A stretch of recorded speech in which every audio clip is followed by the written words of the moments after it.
अस्सलाम वालेकुम, खुश आमदीद। अगर आपको किसी सवाल का जवाब आता है तो 10 सेकंड में कमेंट करके ज़रूर बताएं, वरना मैं तो बता ही दूँगा।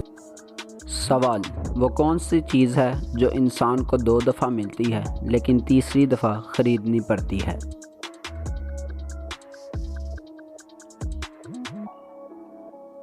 दांत।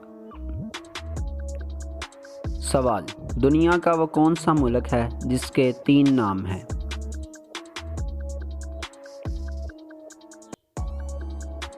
भारत, इंडिया और हिंदुस्तान।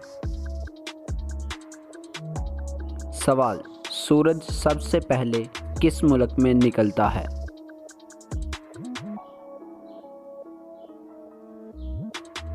जापान में। सवाल: वो कौन सा जानवर है जो ज़ुबान से अपने कान साफ करता है?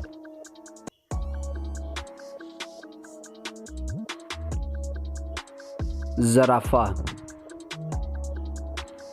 सवाल: वो कौन सा जानवर है जो सबसे ऊंची छलांग लगा सकता है?